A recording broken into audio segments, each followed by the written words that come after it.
Muito bem, pessoal, tá no ar mais uma edição do Switch TV Show, seu programa diário sobre NBA aqui no YouTube. Quem fala com vocês é o Luiz Fernando, grande prazer ter a sua audiência nessa quarta-feira, dia 16 de abril. Vamos aqui para mais um programa, vamos aqui para mais uma edição, edição pós, né, primeiro dia de play-in, ontem tivemos os dois primeiros confrontos do play-in, né? O Magic venceu fácil a equipe do Hawks. Uma vitória tranquila, uma vitória dominante do Orlando Magic. Teve, sim, um terceiro quarto problemático, né? Onde o Hawks foi bem superior, onde a defesa de Atlanta apareceu, um dos raros momentos onde a defesa do Hawks apareceu. Trae Young também fez um excelente terceiro período, então ali o Magic perdeu, né, o controle do jogo.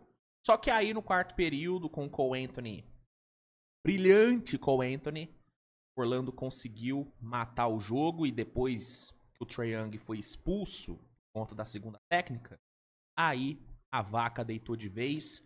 Orlando garantiu a vitória por 120-95. Orlando está classificado para o playoff, se classifica como seed 7, vai encarar simplesmente o Boston Celtics, né? Confronto nada favorável, mas quem sabe, né? Quem sabe, as zebras estão aí para acontecer. Acho que vai acontecer? Não. Acho bem difícil. O mais provável, inclusive, é que o nosso Medicaço seja varrido, né? Porém, a esperança é a única que morre. E a torcida tá confiante, né? Porque no finalzinho ali do jogo, a torcida do Magic tava ali falando: nos tragam os Celtics, nos tragam os Celtics. Então os caras estão confiantes. Enfim. Mas independente do que vai acontecer contra o Celtics, o fato é que o Magic conseguiu um resultado muito bom, conseguiu uma vitória muito boa, volta pro playoff aí. Não é que volta, né? Vai de novo pro playoff aí, depois de ter ido também na temporada passada. E vamos ver o que rola nessa série entre Magic e Celtics. Atlanta segue vivo, né? Vai enfrentar o vencedor de Bulls e Heat. Os dois se enfrentam hoje. Quem vencer pega a Atlanta. E aí, vamos ver se o Hawks consegue a classificação ou se vai ficar de fora, né, novamente aí do playoff. E além do Magic classificado, tivemos também o Golden State se classificando, enfrentando o Memphis no melhor jogo de ontem. O Warriors venceu por 121-116, jogo duro pro Golden State. O primeiro tempo, o Warriors foi muito bem, fez um ótimo primeiro tempo, defendendo bem, ofensivamente gerando diversas dificuldades para a equipe do Memphis, que tem uma defesa ruim, né? A defesa do Memphis não é boa. E no primeiro tempo, os caras sofreram muito, principalmente com o Jimmy Butler, que fez um trabalho muito bom ali de explorar os bigs do Memphis, Zach Edey, JJJ, Santi Aldama. Os três sofreram demais com o Jimmy Butler. Estratégia muito boa do Steve Kerr de tirar o Jimmy Butler ali do garrafão, usar ele como um falso ala pivô ali no perímetro. E aí, com ele ali naquela posição, ele atraía os bigs do Memphis para fora. E aí, o Warriors tinha ali um latifúndio para explorar no garrafão. E foi muito bem explorado no primeiro tempo. Jimmy Butler toda hora ganhou na velocidade dos bigs do Memphis, conseguiu ou os 2 pontos ou uma ida para o lance livre. Foi muito eficiente, foi muito produtivo no primeiro tempo.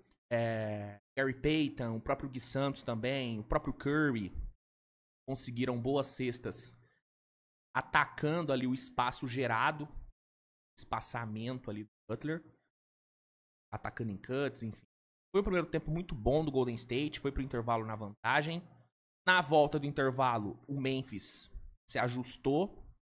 Thomas fez um excelente trabalho ali no intervalo, ajustou o time, mudou a estratégia, parou de ficar usando o Ida e JJJ juntos toda hora, e acabou diminuindo esse impacto ali do Butler.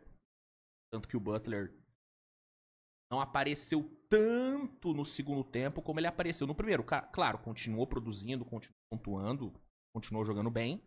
Mas o impacto do Butler no segundo tempo foi menor do que no primeiro. Muito por conta dos ajustes feitos pela equipe do Memphis. Porque aquela geração de mismatch a rodo que o Butler conseguiu no primeiro tempo, ela foi um pouco diminuída no segundo, né? Muito por conta dos ajustes do Thomas.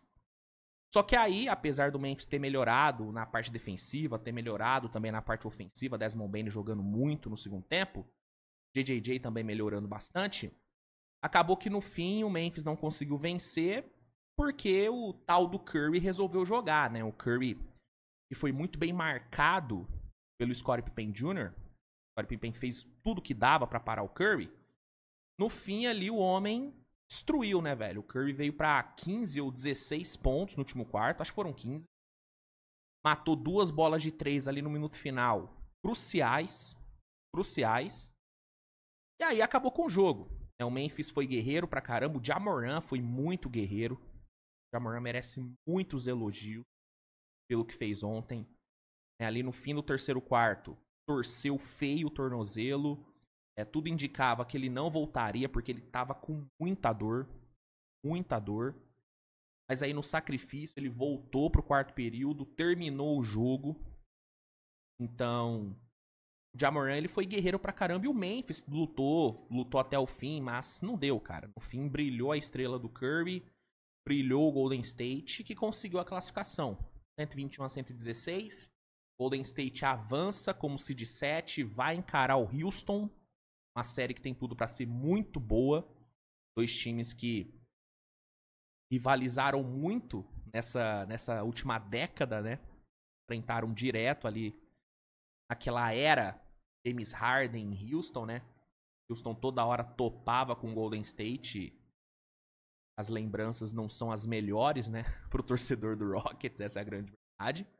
Mas agora é um momento diferente. É um Houston diferente, um Houston renovado, com um time novo, com o Ime Udoka ali fazendo um trabalho excelente. Só que vai ter uma pedreira pela frente. Cara, esse Golden State com Butler, com Curry, com Green, né? Difícil encarar esse Golden State. State com moral, confiante. Vai ser jogo duro pra Houston, tá? Vai ser jogo duro. Amanhã eu devo soltar as minhas prévias, né? Séries aí do playoff. Mas eu já adianto, cara. Houston e Warriors é uma das séries que eu vejo podendo ir a 7 jogos. Tem outras que eu também vejo. Não são muitas, mas tem algumas outras. Mas essa em especial, se eu tivesse que apostar um dinheiro, eu apostaria que ela vai a 7 jogos, cara. É uma série que tem tudo pra ser muito boa, mano. Muito boa mesmo. Então tivemos aí esses 2 jogos, tivemos esses 2 vencedores, né? Warriors e Magic. Memphis segue aí vivo, vai encarar o vencedor de Dallas e Kings, valendo a seed 8. E pra mim, Memphis tem chance contra qualquer um dos dois, tá? Claro, tem que ver a questão do Ja Morant, se ele vai ter condições, se ele vai estar bem. Mas eu acho que Memphis tem boas chances, tanto contra Kings, tanto contra Dallas. Lembrando que Memphis vai ter o mando de quadra contra qualquer um dos dois, né? Então é algo importante. Memphis que ontem jogou fora de casa, também teve esse fator favorável aí pro Golden State.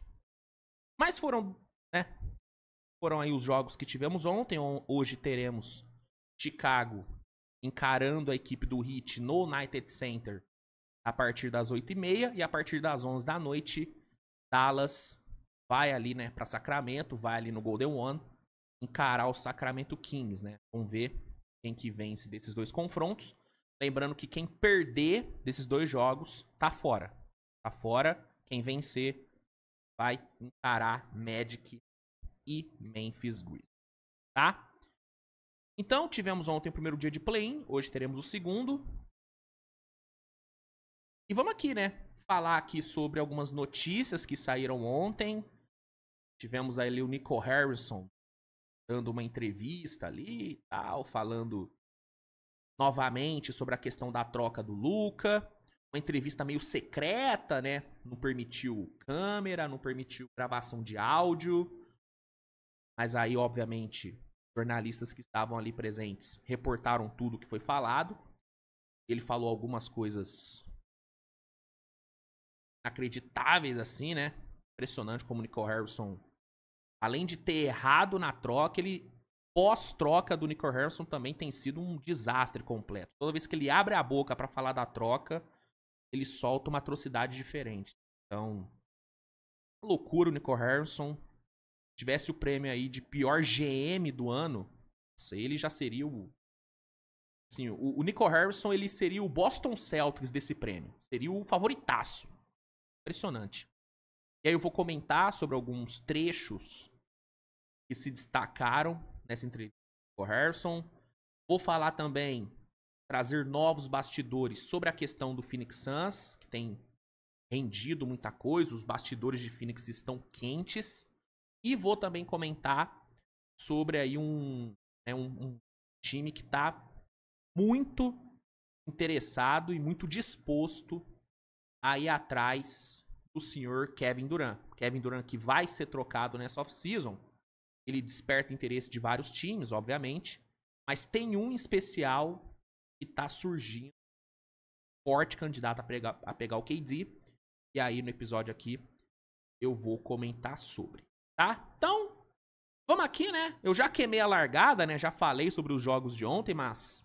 acho que tem mais algumas coisinhas que dá pra falar sobre os dois jogos. Então vou complementar um pouquinho meus comentários, né, sobre as duas partidas. Vou falar um pouco também das minhas expectativas para os dois jogos de hoje. E vou comentar sobre essas notícias que eu falei. Vamos aqui então. Pra quem não me conhece, meu nome é Luiz Fernando. Seja muito bem-vindo ao Switch TV Show, o programa diário sobre NBA aqui no YouTube. Roda a vinheta e vamos começar essa edição. Começar de vez, né? Essa edição. Bora!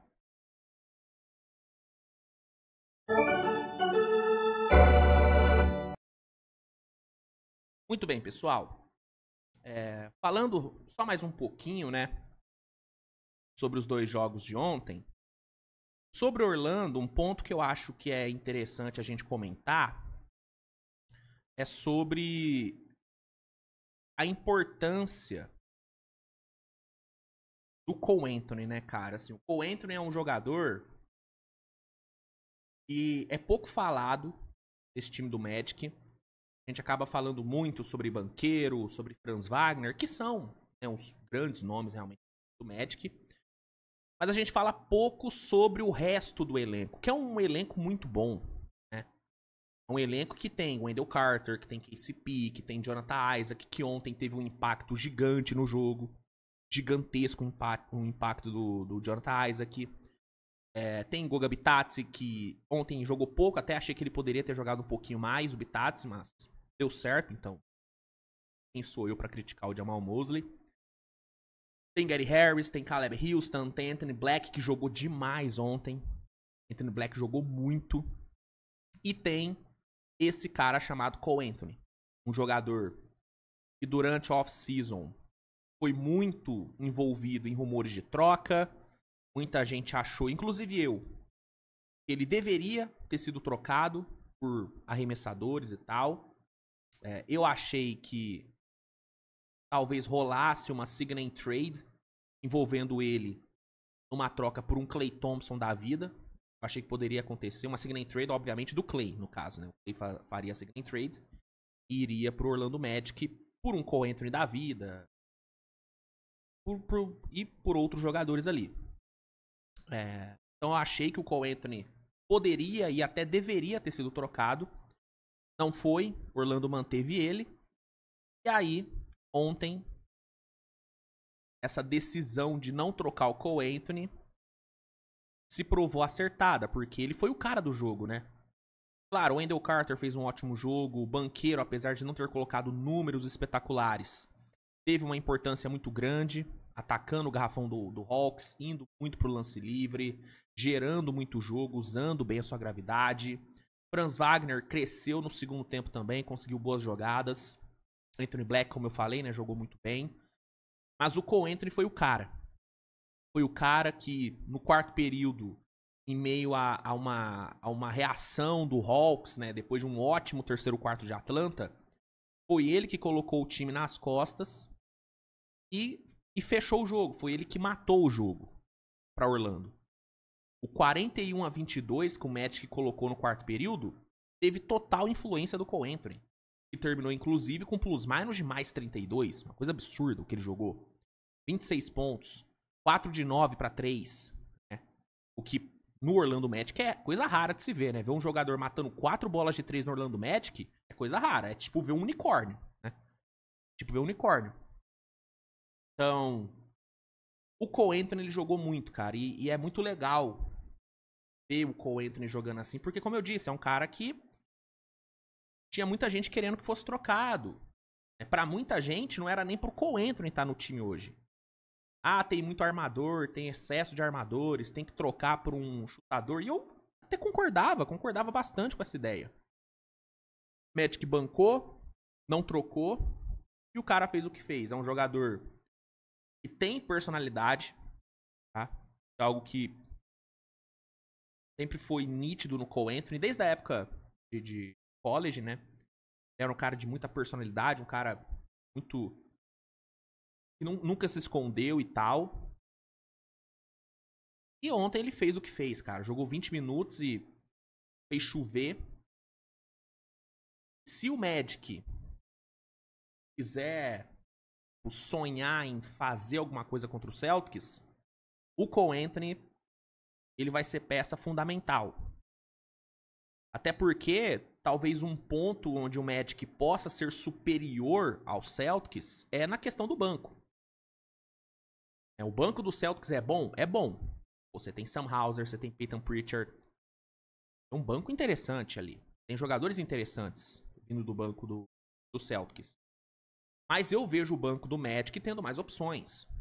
Você tem Jonathan Isaac, você tem Tristan da Silva, você tem Bitadze, você tem Cole Anthony, você tem Gary Harris, você tem Caleb Houston, você tem Anthony Black. É um banco um pouco mais recheado, né? E aí, talvez, né, nesses momentos de rotação, cara, talvez o Magic possa, em algum jogo, ter um pouco de vantagem em relação ao Celtics. E aí é onde o Cole Anthony vai ter que brilhar.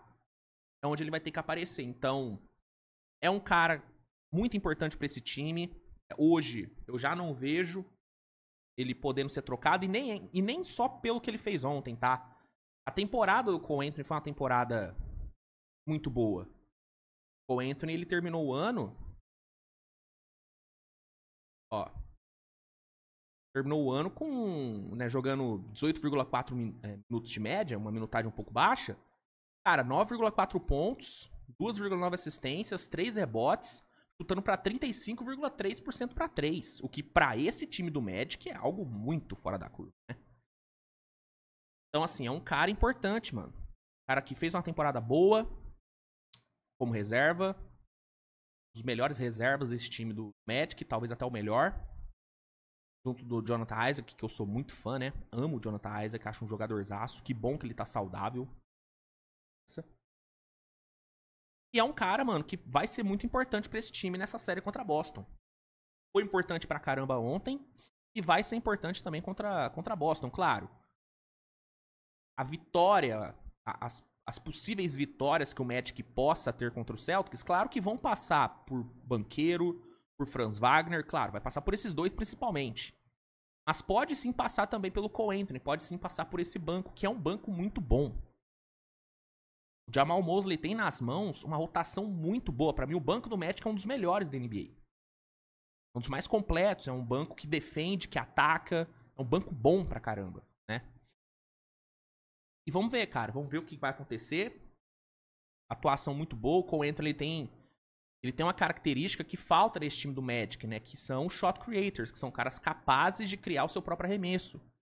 Ontem, ele ali no quarto período, ele matou umas 2, 3 bolas saindo do pick and roll. Foi coisa linda. Foi coisa linda. E isso falta muitas vezes pro Magic. Alguém capaz de botar a bola no chão e resolver por conta própria. Criar o próprio arremesso, criar o próprio, né, próprio chute. Então, é um cara que tem características que faltam nesse time do Magic, é um cara que pode sim fazer a diferença, como fez ontem. Então, importante aí destacar o Cole Anthony, que ontem jogou demais. Ele realmente jogou muito. Foi o melhor armador em quadra, né? Todo respeito ao Trae Young, que sofreu pra caramba no primeiro tempo e tal. Uma marcação muito física, né? Do Magic. Magic foi muito bem. Melhorou no segundo tempo, melhorou no terceiro quarto, especificamente. Mas, assim, o Cole Anthony ontem foi o melhor armador em quadra. Jogou pra caralho e foi decisivo demais. Sobre a Atlanta, assim, o jogo... O terceiro quarto foi bom, foi bem bom. Mas o jogo em si do Hawks, cara, deixou muito a desejar, né? É um ataque que não fluiu, sofreu muito com a defesa do Magic, especialmente ali no primeiro e no quarto período, onde marcou 17 pontos e 22. Um ataque que ontem simplesmente não conseguiu matar a bola de fora, 4 de 21 para 3 pontos. Sofreu demais com as ótimas contestações do time do Magic, mas também estava numa noite muito ruim nos arremessos. Rizaché, próprio Trae Young, Jordan Yang, Caris LeVert, que fez um jogo horroroso. Foi um jogo duro pro Hawks, um jogo difícil, um jogo ruim.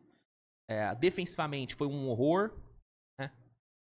Todo respeito ao Magic, tomar 120 pontos do Orlando, cara, desculpa, não é normal.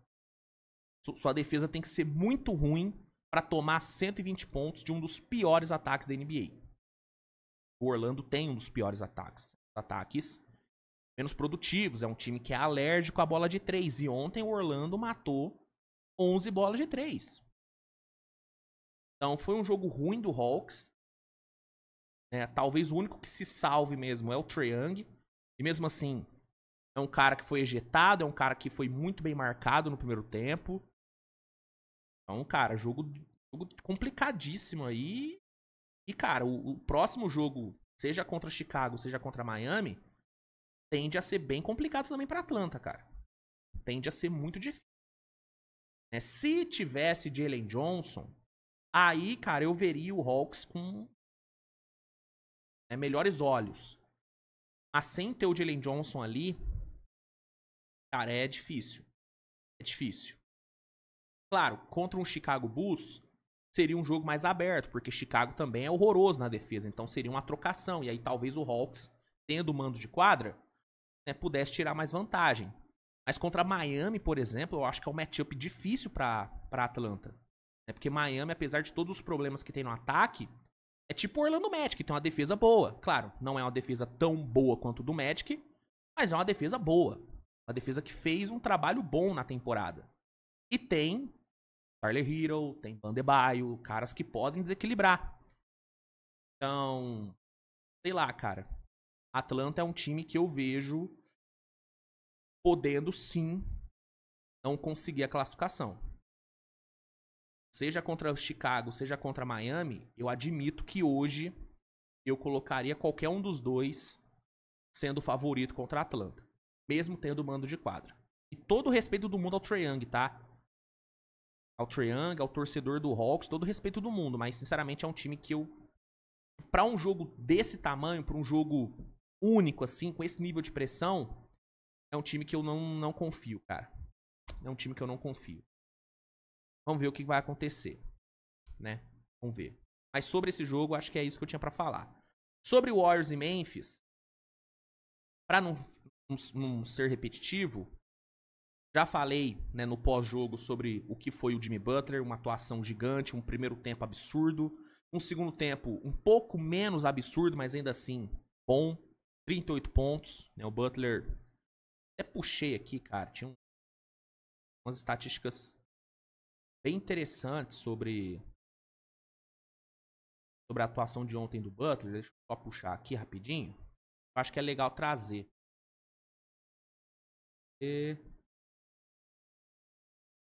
E ó, ontem foi a primeira vez, tá? Onde o Curry passou dos 35 pontos pela camisa, né, pelo Warriors e não foi o cestinha do time. Em toda a carreira do Curry, toda vez que ele passou dos 35 pontos, ele foi o cestinha do time. Ontem não. Ontem o Butler foi o cestinha com 38. Ontem, até o fim do terceiro quarto, ele tinha já 34 pontos marcados. Coisa que, desde 2018, só havia acontecido 2 outras vezes, né? Em um jogo de playoff ou um jogo de play-in. Marca importantíssima. O Butler, desde a bolha, esse número é interessante, hein? Ele passou dos 20 pontos em 68% dos jogos de playoff ou play-in que ele disputou, cara. Mano, isso é absurdo, cara. Isso é absurdo. Ele se tornou o primeiro jogador do Warriors, além do Curry, a ter um jogo de pelo menos 36 pontos, 6 rebotes, 6 assistências e 3 steals. Desde Monta Ellis 2011. Então foi uma atuação muito grande do Jimmy Butler. Atuação muito grande. Jogaço do Butler. Né? E foi pra isso que ele foi contratado, cara. Eu falei ontem no pós-jogo, né? O Golden State trouxe o Jimmy Butler pra esse momento. Claro, trouxe ele também pra ser, né, uma segunda opção ali pro Curry, pra dar um pouco mais de liberdade pro Curry, pra tirar um pouco da pressão nos ombros do Curry. Já falei sobre isso também, sobre a importância pro Curry, né, de ter um Jimmy Butler. Faz total diferença, é um cara que entrega também uma defesa maravilhosa.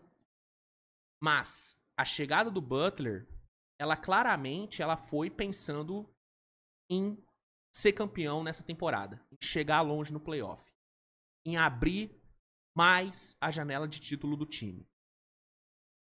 E é o que ele fez ontem. É o que ele fez ontem e é o que ele vai fazer nesse playoff se ele não se machucar. É bater na madeira. Se o Butler ficar saudável o playoff inteiro, a chance dele dar vitórias pra esse time do Warriors é gigante, cara. Porque o Butler, ele é um jogador de playoff. Isso que é importante entender. Existem, e essa divisão existe, rapaziada. Existe jogador de regular e existe jogador de playoff. Claro, existem jogadores que se equilibram, que são absurdos nos dois. O Jokic é um exemplo. O Jokic, tudo que ele faz na regular, ele faz no playoff também. E vice-versa, tá? Mas tem caras que tem o DNA do playoff. Tem caras que quando chega abril, eles se transformam. Jamal Murray é um desses caras, se transforma, né? E o Butler é um desses caras também. Eu acompanho a NBA, rapaziada, desde 2008. Poucas vezes eu vi um cara que cresce tanto de rendimento no playoff como o Jimmy Butler. É uma coisa impressionante, cara. É uma coisa impressionante. Não é à toa, desde que ele chegou em Miami, desde que ele foi pra Miami, chegou em 2 finais e algumas finais de conferência. Por quê? Porque ele é esse cara. Ele é um cara que vai chegar abril, vai virar a chave e vai fazer o que fez ontem toda hora. O torcedor do Heat, mesmo o torcedor do Heat que tenha mais raiva do Butler, ele não vai discordar disso. Ele vai falar, pô, realmente o cara no playoff ele é pica. E é esse nível de jogador que o Golden State pegou. O Golden State pegou um cara que, além de ser um two-way absurdo, um cara que, né, é uma segunda opção de luxo pra qualquer time. Sim, o Butler é a segunda opção do Warriors. A primeira opção ainda é o Curry. Isso não mudou. Mas pra além disso, ele é um cara que no playoff, irmão, ele resolve o jogo pra você. No playoff, se a parada tá difícil, se o jogo tá apertado, você pode dar a bola na mão do Butler e ele vai resolver. Foi o que ele fez ontem. No primeiro tempo, o Curry não tava aparecendo tanto. Por quê? Porque a marcação do Scottie Pippen tava boa nele. O que o Warriors fez? O que o Steve Kerr fez? Beleza, Butler, quem comanda o ataque é você. Tanto que se você for pegar as posses ofensivas do Warriors no primeiro tempo, a esmagadora maioria começou e terminou com o Butler. O Warriors tinha a posse, dava 2, 3 passes e já achava o Butler no perímetro. E aí ele fazia, né, todo aquele esquema de atrair o big do Memphis, atacar o Curry e gerar jogo a partir dali. E aí, beleza, o Butler, o Curry começou a esquentar. Deixa o Curry agora comandar e vai atuando sem bola. vai executando cuts, vai aproveitando da gravidade do Curry. Entendeu? Foi pra isso que o Warriors trouxe o Butler, cara. E é isso que ele vai fazer. Ah, Luiz, então você tá falando que com o Butler o Warriors vai ser campeão? Cara, eu não tô cravando. Mas tem chance. Tem chance. Eu falo pra você, mano, quem tá aí falando que não, o Warriors não vai passar do Houston, o Warriors é cavalo paraguaio, custou ganhar do Memphis, então não vai ir longe. Quem tá falando isso, ou é hater do Warriors, e beleza, tem muitos, né? Tem muitos por aí.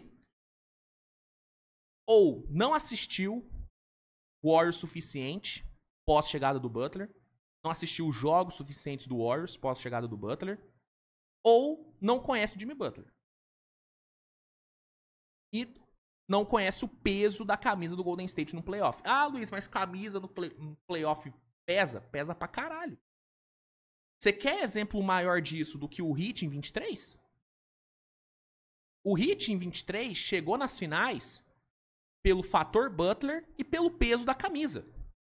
Porque bola por bola, time por time, o Heat não tinha mais time do que ninguém que enfrentou naquele playoff. Não tinha. Tanto que, na minha visão, o Heat chegou como underdog em todas as séries. Inclusive naquele play-in. E é engraçado ver a história meio que se repetindo, né? Jimmy Butler brilha no play-in, bota o time no playoff, tá no time com a camisa pesada. Sinais estão aí, né? Sinais estão aí. Então, repito, cara, não tô falando que o Warriors vai ser campeão, não tô falando que o Warriors vai levantar o título, não tô falando isso. Mas os caras têm chance. Os caras têm chance. E negar isso, desculpa, é loucura. É loucura negar o favoritismo do Warriors. Assim como é loucura negar o favoritismo de Thunder, favoritismo de Celtics, favoritismo de Cavs, favoritismo de Lakers, que pra mim é um dos favoritos ao título também. Então, tem que respeitar muito esses caras, mano. Tem que respeitar muito. Um outro ponto que eu acho que é interessante tocar. Jonathan Kuminga. Chamou a atenção o fato do Kuminga de novo não entrar em quadra. Ele que já havia não jogado, né? Ele que não havia jogado, né, contra o Clippers. Ontem não jogou. Não pisou em quadra. O Gui Santos jogou ontem, né? Jogou 6 minutos, mas o Kuminga não jogou. E chama atenção porque, pô, o Kuminga é um cara de mais mídia, de mais highlight, de mais estatísticas do que o Gui, né? Escolha de primeira rodada e tal. E chama atenção ver ele não jogando, enquanto o Gui, por exemplo, jogou. E jogou bem, tá? O Gui teve bons minutos ali. Até acho que ele poderia ter jogado um pouquinho mais. Até porque o Paul James que fez um jogo de merda, né? Então o Gui poderia ter jogado um pouco mais. Mas enfim. Chama atenção o Kuminga não jogar. E por que ele não jogou? Tá machucado? Tá lesionado? Não. Opção do Steve Kerr. Opção do Steve Kerr. Agora, o porquê o Steve Kerr não quer usar o Kuminga, aí é algo que só ele pode responder. O que eu acho que pode ser a questão. Durante a lesão do Kuminga, o Warriors clicou, né? A virada de chave do Warriors ocorreu durante a lesão do Kuminga. Foi onde o time encaixou, foi onde o Steve Kerr achou esse quinteto, Curry, com Podziemski, com Moody, com Butler e com Green. Foi onde o Gui teve a ascensão que teve, foi onde o Gary Payton e tal, todo mundo apareceu ali. E aí, o que eu acho que pode estar acontecendo? O Steve Kerr, por ter muita confiança nesse time que ele achou durante a lesão do Kuminga, o Steve Kerr ele pode ter um certo receio de que a entrada do Kuminga meio que deu uma bagunçada no jeito que o time tá jogando. E uma coisa que fica muito clara pra mim, e é só pegar os jogos do Warriors pós-retorno do Kuminga, é que o Steve Kerr não gosta de Kuminga e Butler jogando juntos. Ele não gosta. E eu entendo ele não gostar, porque são dois caras que precisam ali da bola, né? Claro, o Butler ele tem um off-ball interessante, é um cara que ataca bem os espaços, que vem se aproveitando muito da gravidade que o Curry gera. Mas o Butler, ele é de fato efetivo quando tá com a bola na mão. Quando tá com a bola na mão, quando parte pra dentro nos drives, quando, né, vai pra dentro, tenta os 2 pontos, tenta, né, a lance livre. O Butler, ele é muito efetivo aí. E o Kuminga é a mesma coisa. O Kuminga, diferente do Butler, não tem um bom off-ball. O Kuminga é o cara que o time tá ali se movimentando, o Kuminga tá parado. Tá parado. De vez em quando ele ataca ali o backdoor, mas ele não tem... né, ele ainda não tem esse off-ball tão bom como o Butler tem. O Butler é diferente. O Butler ataca muito bem espaço. O Butler é um cara muito inteligente. Até porque tá na liga há mais tempo, tem todas essas questões. É um cara experi pra caramba.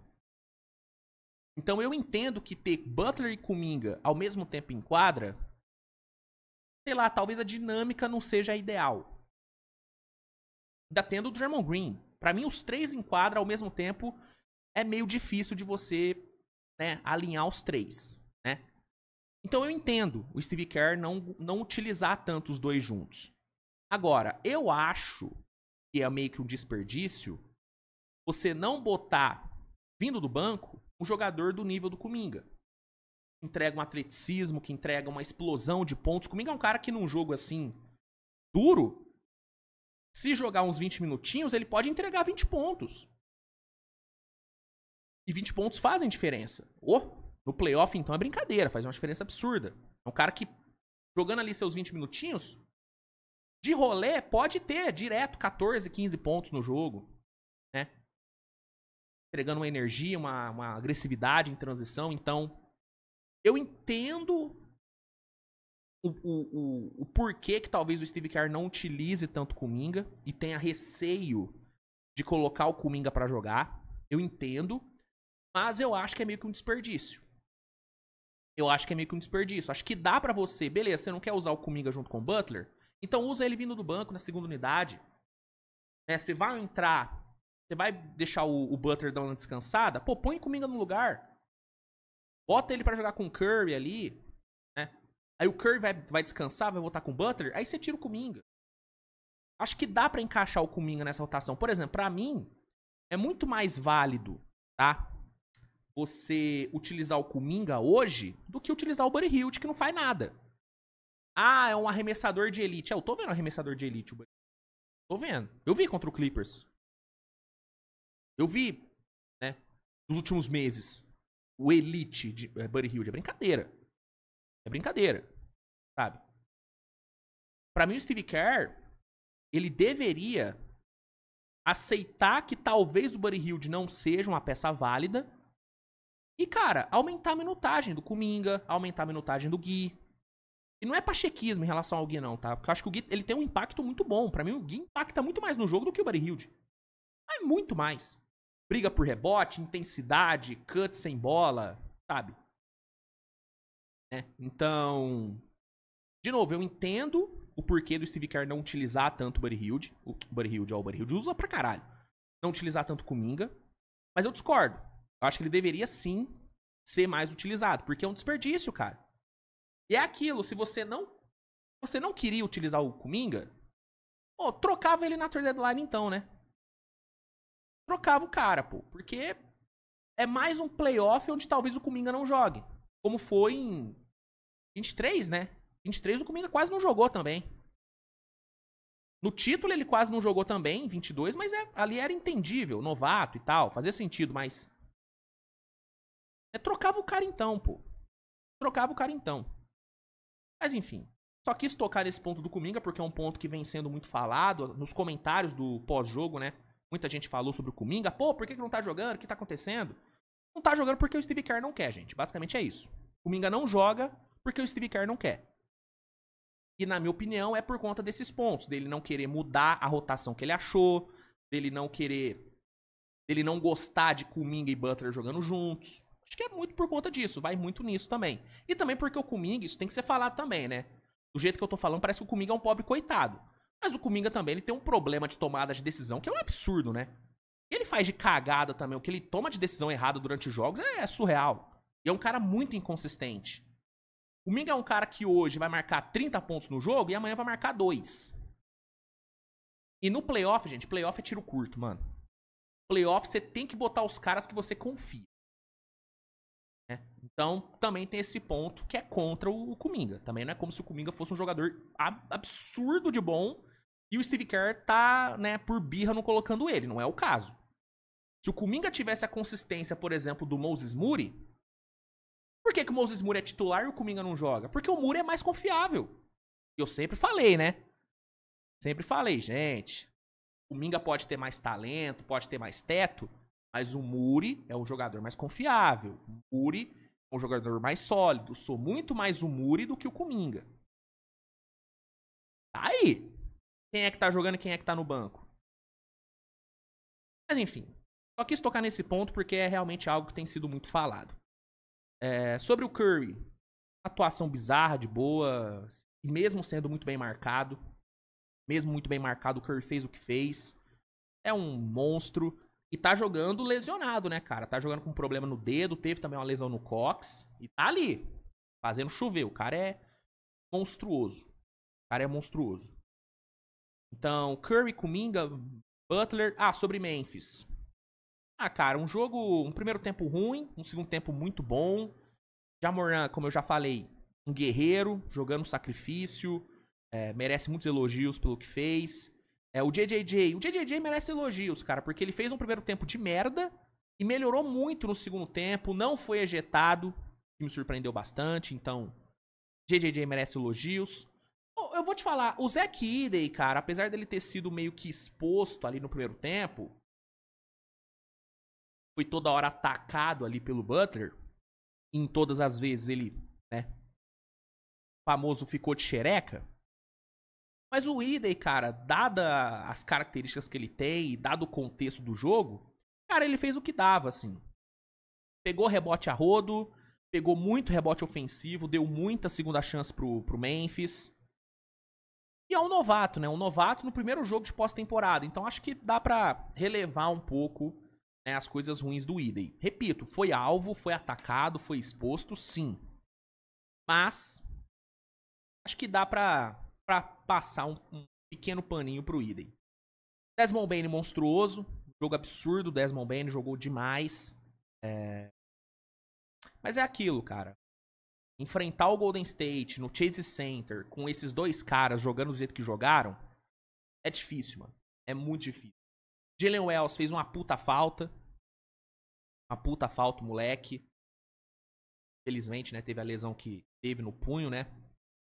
Mas enfim, Memphis pra mim tá muito vivo. Eu acho que Memphis entraria como favorito tanto contra Kings, tanto contra Dallas, tá? Acho que entraria como favorito. E vamos ver, cara. Eu queria muito ver Memphis no playoff, tá? Queria muito ver Memphis pegando um Oklahoma na primeira rodada. Acho que seria uma série bem legal. Ja Morant contra Shai seria um duelo muito bom de se ver. Então vamos ver, cara. Vamos ver o que acontece. Mas pra mim, Memphis tem muita chance. E se conseguir fazer nesse próximo jogo o que fez no segundo tempo, tanto na parte ofensiva como na parte defensiva, que foi bem no segundo tempo, Memphis tem chance, cara. Memphis tem muita chance, tá? Então, sobre os jogos era isso. Falando rapidinho sobre os jogos de hoje, porque eu ainda tenho que falar sobre as notícias, né? Tá batendo já quase 1 hora de programa, então deixa eu dar uma corrida. Primeiro confronto, né? Heat Bulls. Cara, é um jogo difícil pra Miami, tá? Eu acho que Chicago é favorito aqui. Joga em casa. Venceu a série, né? Contra Miami. Então, tem esse ponto, né? Favorável. É um ataque muito melhor, muito mais produtivo. Tem um Giddey, um Kobe White jogando muita bola. Agora, defensivamente é um time problemático, é um time ruim na defesa, é um time que tem vários problemas defensivos, é um time que não sabe defender, né? É um time que cede muita bola de 3. Então, Miami pode explorar muito bem isso. Miami tem uma defesa bem melhor. Tem Tyler Hero, tem Bam Adebayo, né? Mas hoje eu sou mais Chicago Bulls, tá? Até porque o Spoelstra, ele não vive um bom momento, né? O trabalho do Spoelstra não é bom. Enquanto do Billy Donovan é um trabalho bom, tá? Billy Donovan, vocês sabem, eu tenho várias críticas. Mas cara, ele vem fazendo um trabalho interessante. Então, eu acho que Chicago entra favorito aqui. E se defender um pouquinho, sabe, de forma decente, pode vencer por uma margem até interessante, tá? Pode vencer até por uma margem interessante, porque o ataque do Heat é ruim. Então, se o Bulls conseguir tornar o ataque do Heat um pouco pior do que já é, Chicago tem boas chances aqui, tá? Tem boas chances. Um matchup que vai ser bem importante é Vucevic e Bam Adebayo. Principalmente o Vucevic defendendo o Bam Adebayo. Porque se o Vucevic faz um trabalho decente no Bam Adebayo, se limita o Adebayo a 13, 14 pontos, cara, Miami vai ter uma dificuldade tremenda, tá? Porque aí vai ficar tudo nas costas do Tyler Hero. E aí vai ter que contar com atuações mágicas de alguns roleplayers. Que nunca é garantido, né? Então, Chicago tem boas chances. Chicago tem boas chances. Sobre Dallas e Kings, eu já falei, né, na minha prévia. Eu sou mais Kings aqui nesse jogo. Sacramento que, inclusive, venceu a série contra Dallas, né? Varreu Dallas 3-0. Mas eu sou mais Sacramento. Dallas tem a seu favor um garrafão muito forte com Anthony Davis, Lively e Gafford. Lembrando que o Anthony Davis venceu o Sabonis, né? Em todos os jogos pelo Lakers, né? O AD que ficou anos sem vencer o Sabonis, conseguiu vencer ele em todas as vezes nesse ano. Eu falei na minha prévia, né, que o AD tinha ganhado só uma vez, mas não, ele ganhou 3 ou 4 nessa temporada. Então o Anthony Davis vive um momento bom contra o Sabonis. Mas, assim, o entorno do time também tem a questão, né? Porque a criação de jogo do Dallas é algo que me preocupa muito, sem ter um playmaker de alto nível. Né? A tendência é que o Jason Kidd comece com Najee Marshall e Klay Thompson ali como guards. Então não tem criação de jogo.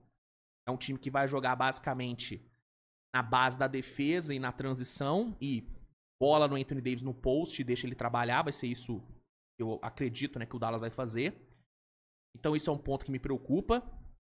E eu, sinceramente, cara, eu tenho uma confiança grande de que Sabonis e Valanciunas podem conter o garrafão de Dallas. Claro, os dois vão revezar, né? Os dois não jogam juntos, né? Mas eu acho que o Sabonis, ele é um ótimo reboteiro e o Valanciunas também é um ótimo reboteiro. E é importante lembrar, Sacramento foi um dos times que menos cedeu rebotes para o adversário na temporada. Principalmente rebotes ofensivos. E o complemento de Sabonis ali e Valanciunas é mais interessante hoje do que o do Dallas.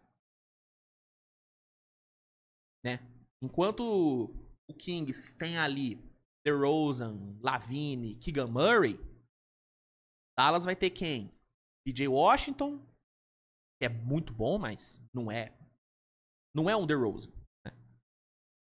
Dinwiddie, Klay Thompson, que não é aquele Klay Thompson, Najee Marshall, que é bom, mas, né? Você confia no Najee Marshall? Sei. Então, sei lá, eu tô pendendo mais pra Sacramento aqui. Não acho impossível o Dallas ganhar, acho que o Dallas tem chance, sim, tá? Mas eu acho que Sacramento tem mais condições e joga em casa, né? A gente viu ontem como que jogar em casa faz a diferença. Tanto que quem ganhou ontem foram os dois mandantes. E no play-in, normalmente, o mandante tem muita vantagem. Até porque é jogo único. Então, eu tô mais pra Sacramento aqui hoje, tá? Tô mais pra Sacramento no Golden One. Mas pra mim é aberto, tá? Pra mim Dallas tem bastante chance. Mas eu sou mais Sacramento aqui. Eu sou mais Sacramento, tá? Então, sobre os dois jogos de hoje, minha visão é essa, tá? Eu acho que Chicago vence. E eu sou mais Sacramento também contra Dallas. Pra encerrar, rapaziada, vamos falar aqui comentar, né? Sobre algumas notícias de ontem. Só rodar aqui a vinheta. Ó, vamos aqui comentar sobre algumas notícias de ontem. Começando com a entrevista do Nico Harrison, né? O Nico Harrison, GM do Dallas.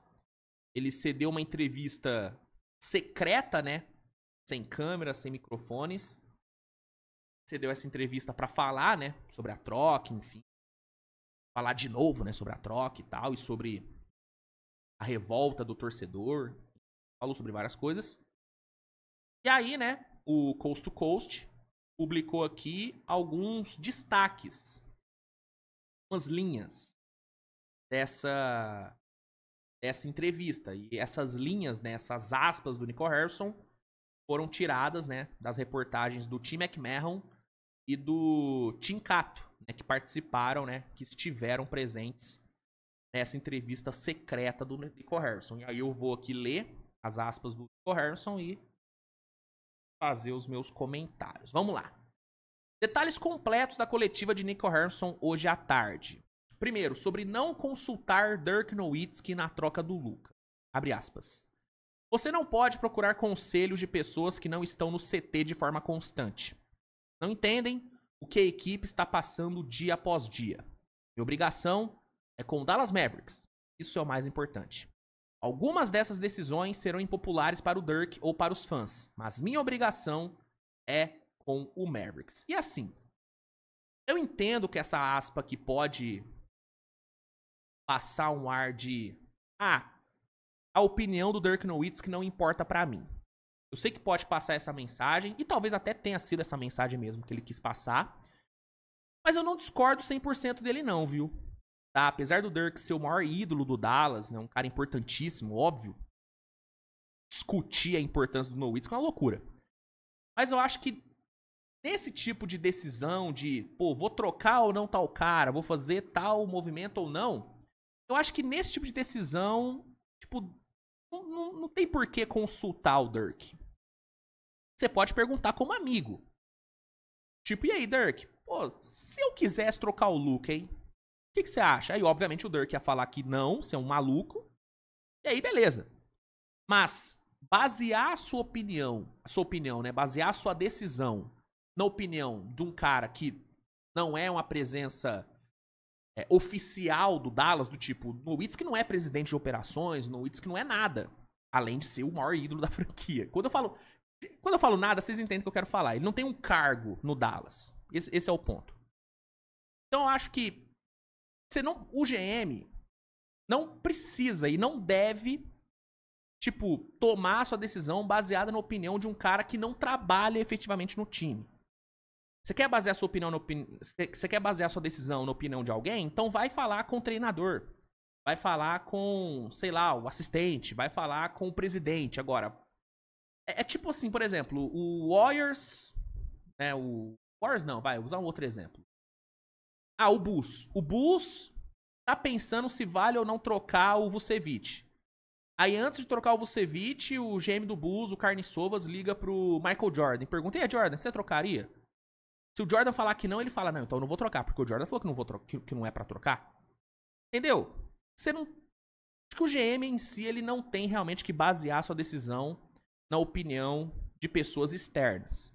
Mesmo essa pessoa externa sendo o Dirk Nowitzki. Então aqui até que eu não discordo tanto do Nico Harrison, tá? Até que eu não discordo tanto dele aqui, não. Aí, maravilhoso, né? Sobre a fama de ser um GM ruim. O quê? Nico Harrison, GM ruim? Imagina. GM maravilhoso desse, pô. Brincadeira. Abre aspas. Para ser honesto, cada troca que eu fiz desde que estou aqui não foi considerada boa. Às vezes leva tempo. Quando troquei por Kyrie, falaram que foi uma troca terrível e eventualmente todos concordaram que era uma ótima troca. Aqui ele tá mentindo, tá? Ninguém falou que era uma troca terrível. Falaram que poderia... Que eu vi a galera falando e o que eu falei. Era uma troca arriscada e a renovação era um risco. O que eu critiquei na questão Kyrie e Dallas foi o valor que o Dallas pagou na renovação do Kyrie e realmente se provou algo correto. Se provou algo certo. Nisso aqui ele tem razão, tá? Do tipo, beleza, quem criticou a renovação do Kyrie agora tá aí falando que deu certo, beleza. Agora, quando foi feita a troca, eu não lembro da galera falando que a troca foi terrível, meu Deus, que troca horrorosa. Não.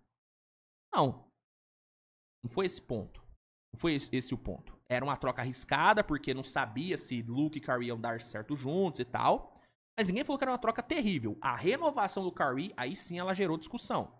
Porque foi um valor muito alto sendo pago por um cara histórico de lesão e que vinha de uma temporada conturbadíssima, onde o Dallas não havia ido pro playoff, nem pro play-in, né? Então aqui ele deu uma manipulada nos fatos. Seguindo. Quando troquei por Gafford e PJ, disseram que esses caras não iriam nos ajudar. Isso aqui ele mentiu muito, tá? Mas todo mundo falou que a troca foi boa. Nossa, mas aqui ele mentiu demais.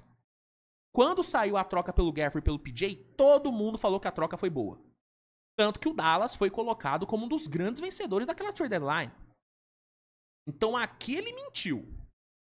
Aqui ele mentiu legal. Então eu acho que muitas vezes as negociações levam um pouco de tempo. Ele deu uma manipulada legal nos fatos, tá? Pra tentar pagar de, olha aí, sou um visionário, eu penso à frente das pessoas. Ele deu uma manipulada pra corroborar com essa narrativa dele. De que não, galera não entende, eu que sei. Todas as trocas que eu fiz foram criticadas e deram certo depois. Não é bem assim. Não é e não foi bem assim, tá? Sobre as reclamações da torcida. Bem, a beleza de Dallas é que é uma base de fãs apaixonada. Para alcançarmos nossos objetivos, precisamos dessa base de fãs. A resposta, nada a ver. Sobre o time daqui pra frente, quando a timeline da maioria dos contratos do time expira quando o time não controlará picks de draft. Pelos próximos 3 ou 4 anos, nós vamos competir por títulos. Acreditamos no movimento que fizemos. Vocês, obviamente, não. E tudo bem. Vocês têm direito às suas opiniões, mas estamos animados. Esse é um time de calibre de título. Vocês puderam ver isso por um jogo. Essa é uma equipe defensiva bastante dominante. Somos uma equipe construída sobre defesa. Somos construídos com versatilidade e profundidade. Acho que isso é importante daqui pra frente e esse será o modelo para o nosso sucesso. Acho que uma vez que vencermos, isso mudará sua opinião. E aqui é o seguinte, gente. Ele fala, né, que Dallas é uma equipe construída sobre defesa. Aí você vai abrir aqui estatísticas da temporada. Time construído na defesa, né? Vai ganhar pela defesa. Ele disse. Você vai abrir aqui líderes defensivos. E você vai ver que Dallas foi o 12º time que mais cedeu pontos para o adversário. Você vai ver que Dallas cedeu mais pontos para o adversário do que Sacramento, do que Toronto, do que Indiana, do que Charlotte, né? Cedeu mais pontos do que esse time. Então, onde que Dallas é um time construído sobre formado por uma grande defesa? Onde? Cadê essa grande defesa? Não sei, não tô vendo. Tô vendo. Então, assim, eu acho que o Nico Harrison ele tá focando muito na teoria. Ah, na teoria, o Dallas tem uma puta defesa. Pode ter uma puta defesa. Beleza, na teoria. Mas na prática, 12º time que mais cedeu pontos na NBA. Então aqui eu acho que ele tá, né? É uma aspa meio complicada, né? Ele meter essa, né? E outra, se vencermos, vai mudar a percepção. Não vai mudar, gente. Eu já falei isso aqui várias vezes. Dallas pode ganhar 3 títulos seguidos. Repeat. A troca do Luka ainda vai ser vista como uma cagada. Ainda vai ser vista como um erro. Porque a troca do Luka, e isso parece que não entra na cabeça do Nico Harrison. Ou ele não quer deixar isso transparecer, né? Ou ele não quer dar o braço a torcer. Mas a troca do Luka não é que o Dallas só trocou um jogador. O Dallas trocou o seu ídolo. O ídolo de muita gente. O Dallas trocou o seu símbolo. O Dallas trocou o cara que fazia as pessoas gostarem do Dallas. Muita gente que não torcia pro Dallas tinha simpatia por Dallas, assistia os jogos do Dallas por conta do Luka. Tanto que camisas vendidas e audiência dos jogos do Dallas caíram de forma brutal desde a saída do Luka. Tanto que desde que o Luka saiu, o número de torcedores que devolveram os ingressos, que pediram reembolso dos ingressos que pagaram de forma antecipada, é brutal de grande. Dallas vai ter um prejuízo em termos de ingresso gigante. Gigante. Então, o Nico Harrison parece que ele ainda não entendeu o tamanho do jogador que ele trocou. E como isso afeta não só basquete, mas o sentimento do torcedor. Eu tenho certeza que vai ter torcedor do Dallas torcendo pro time se fuder hoje contra o Kings só pra o Nico Harrison tomar hate. Só pra talvez o Nico Harrison ser demitido. Tem certeza disso. Tem certeza. Então, não é que se vencer todo mundo vai mudar a percepção. Não vai mudar. Não vai mudar. A troca ainda vai ser vista como uma loucura. Ainda vai ser vista como uma cagada. Ainda vai ser vista como algo que não deveria acontecer. Então, Nico Harrison, cara, assim... Eu juro pra você, cara, poucas vezes eu vi um GM tão empenhado em ser odiado quanto ele, cara. É impressionante. É impressionante, porque uma coisa é o cara ser incompetente. Outra coisa é o cara, tipo, ser um merdeiro de carteirinha e ser alheio à realidade. O Nico Harrison, ele é alheio à realidade. Pô, ele meter que todo mundo falou que a troca pelo PJ e pelo Gafford era ruim é uma loucura. Ninguém falou isso. De onde que ele tirou isso? Sabe, sei lá, mano. Eu acho que o Nico Harrison... Ou ele é maluco, ou ele é um personagem. Porque não tem como, mano. O cara é uma metralhadora de merda. Toda vez que ele abre a boca, ele fala uma merda. Pô, meter que, eu não sentia que com o Luka a gente poderia vencer, sendo que acabou de chegar nas finais. Com o Luka sendo o melhor jogador do time. Tá ligado? Não via futuro. Pô, o Luka de 25 anos jogando pra caralho. Questionando, o Luka não é profissional. Pô, deu pra ver, né? Deu uma semaninha no Lakers, o moleque já tava fino, né? Olha o que ele tá fazendo no Lakers. Seed de 3, cadê o Dallas? Vai pro play-in, né? Nossa, um péssimo profissional o Luka Doncic. Deve ser péssimo mesmo, né? Jogando um sacrifício, temporada passada, jogando machucado, jogando enfaixado, parecendo uma múmia. As finais. Não é profissional. Não é competitivo. Não é. Era um maluco, pô. É foda, porque essa postura do Nico Harrison, ela faz com que aquelas teorias que surgiram de que os donos do Dallas querem destruir o time de forma intencional pra mudar o time pra Las Vegas, por conta das falas e das atitudes do Nico Harrison, parece que essa teoria ela realmente é verdadeira. Porque o Nico Harrison parece que ele quer fazer de tudo pro Dallas e pro buraco, mano. Pra ninguém gostar do Dallas, pro torcedor não gostar mais do time. Parece que ele tá fazendo isso. É um esforço descomunal pra isso acontecer. É bizarro, cara. É bizarro, mano. Bizarro esse cara. Nossa senhora. Eu imagino o ódio. Sim, eu nem consigo imaginar, né? O ódio que o torcedor do Dallas tem por esse cara. Eu não consigo colocar, né, de forma realista. Porque eu nunca odiei tanto um GM como eu acho que o torcedor do Dallas odeia o GM deles. É insano, mano. É insano. Mas enfim. Esses foram alguns pontos aí da entrevista do Nico Harrison. Mais uma entrevista bizarra que ele cede. Cara, eu falo, mano. Ou o cara é um personagem ou o cara é maluco, mano. Não tem outra explicação. Adiantando aqui, gente, rapidinho, falar sobre, né, um bastidor do Phoenix que saiu. Mais um bastidor, né? Foi um bastidor trazido pelo Chris Haynes, né? Ele falou o seguinte... que um dos grandes problemas entre Mike Budenholzer e o Bradley Beal, Budenholzer que foi demitido, né? Foi quando o treinador do Phoenix Suns pediu pro Beal jogar em um papel semelhante ao Holiday no Celtics. E aí, segundo o Chris Haynes, essa comparação aí que o Budenholzer fez, esse pedido que o Budenholzer fez, teria ofendido o Bradley Beal.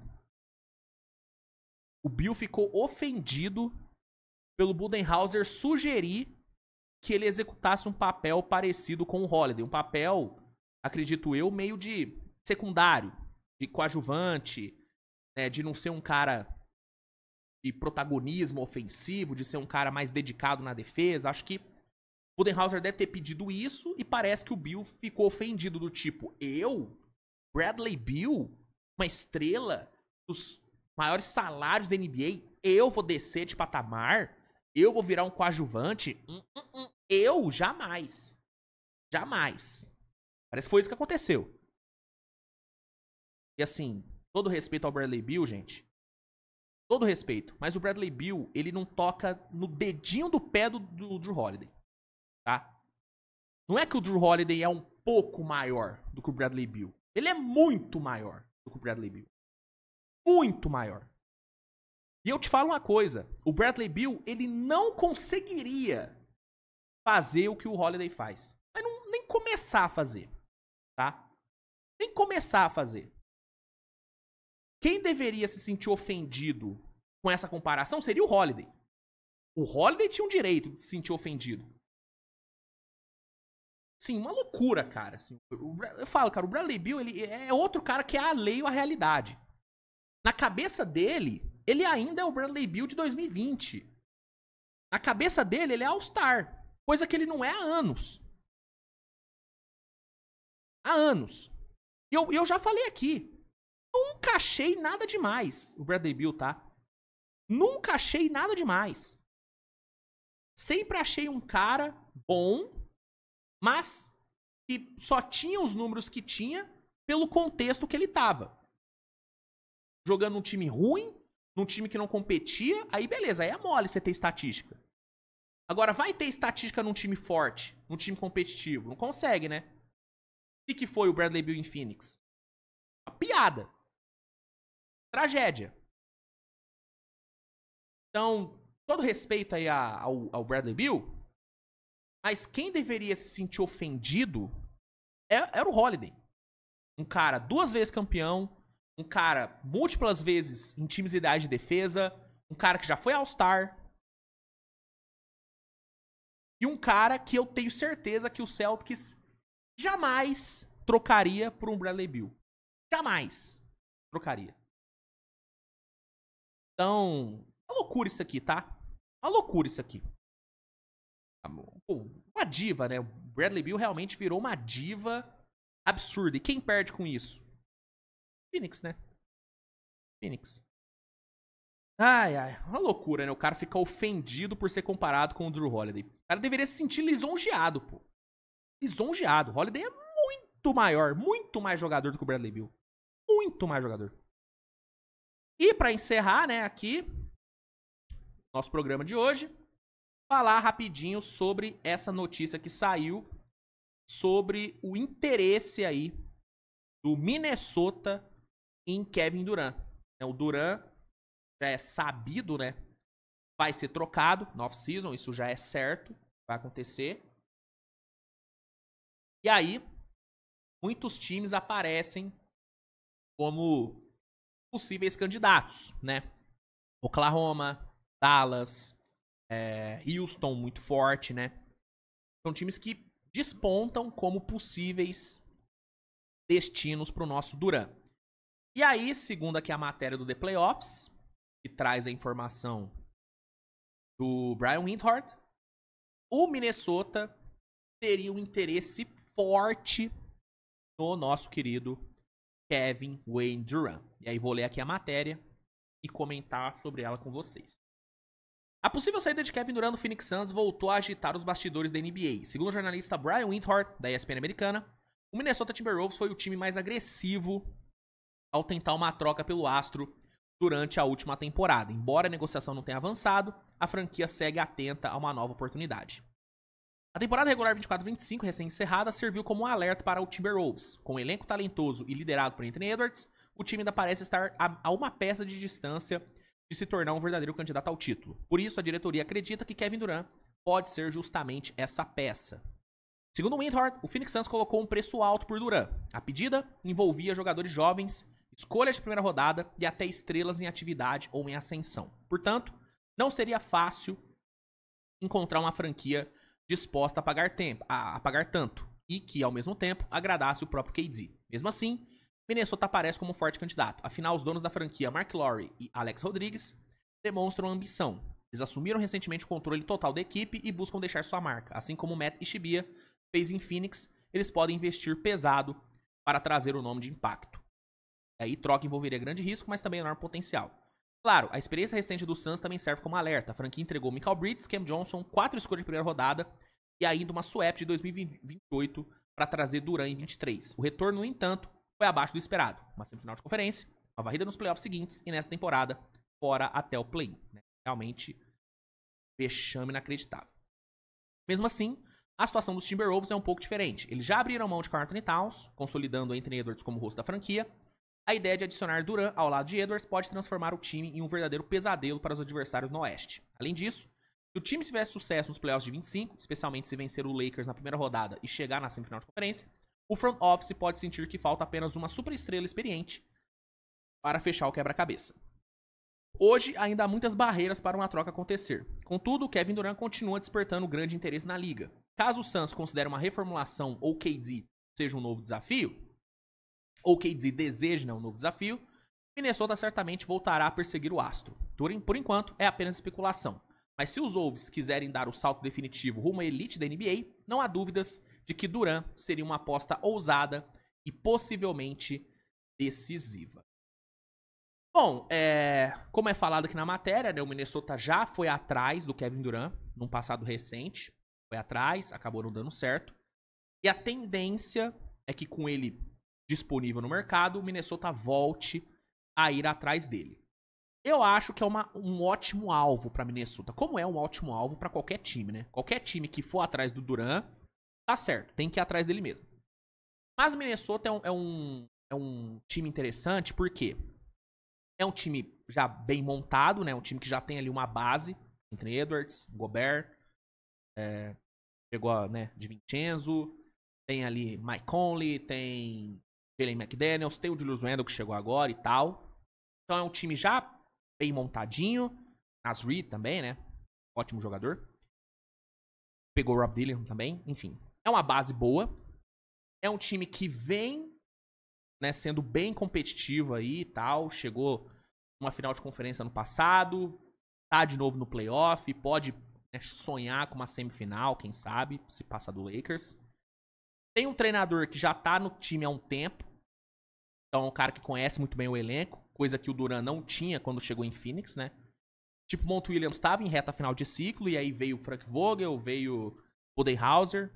Então o Durant não teve... não tinha ali um trabalho já estabelecido em Phoenix quando o Durant chegou. No Minnesota tem, né? Se na real, quando o Durant chegou, até que tinha, né? Com o Monty Williams. Mas, enfim, depois virou uma bagunça. Em Minnesota parece que as coisas são um pouco mais organizadas. Então eu acho que o Minnesota seria sim um destino bom pro Durant.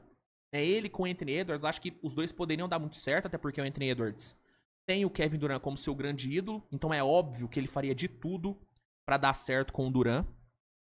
Então acho que os dois poderiam funcionar bem. É uma defesa muito boa, que com o Durant ficaria ainda melhor, né? Porque vamos supor que pra pegar o Durant, o Minnesota monte ali um pacote e que dentro do pacote tem um Julius Randle. Que provavelmente teria, né? Cara, você trocar Julius Randle por Kevin Durant é um upgrade absurdo. Tanto no lado ofensivo como no lado defensivo.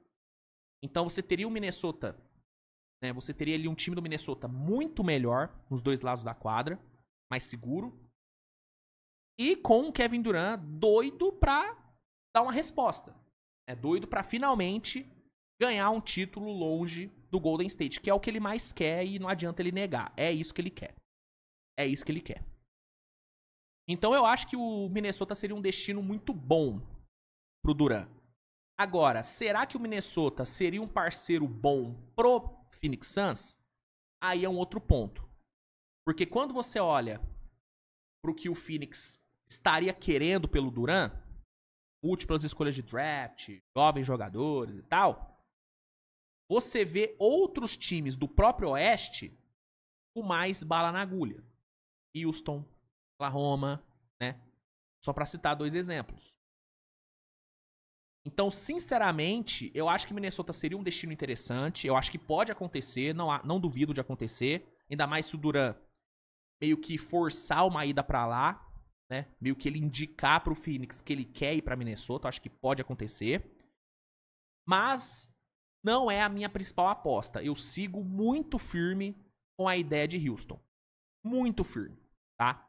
Mas Minnesota definitivamente é uma boa opção. E aparentemente vai atrás dele, vai tentar de novo pegar o nosso querido Slim Reaper. Vamos ver se vai acontecer, vamos ver se rola. Acredito que seria uma adição maravilhosa. O Minnesota ficaria um time muito mais forte. Seria muito interessante, cara. Seria realmente muito interessante pro Durant e pro Minnesota. Tem que ver se seria interessante pro Phoenix. Mas, para essas duas partes, Durant e Minnesota, seria muito bom. Muito bom mesmo. Tá bom? Então, era isso, gente. Essas eram as informações que eu tinha pra trazer no episódio de hoje. Comenta aí, cara. Comenta aí sua opinião sobre tudo que foi falado, que é importante. Se gostou, deixa o like, se inscreve no canal, compartilha o conteúdo aí com a galera, que é sempre legal aí pra espalhar, né, a palavra. Nos vemos mais tarde com o pós-jogo, tanto de Bulls e Heat, como de Kings e Dallas. Então, te aguardo aqui na madrugada pra falar sobre esses 2 jogos. E amanhã eu volto trazendo, né, o resumão de tudo que rolou na NBA no Switch TV Show. Então, se vê amanhã. Grande abraço. Beijo no coração de vocês. E tchau, turma. Falou!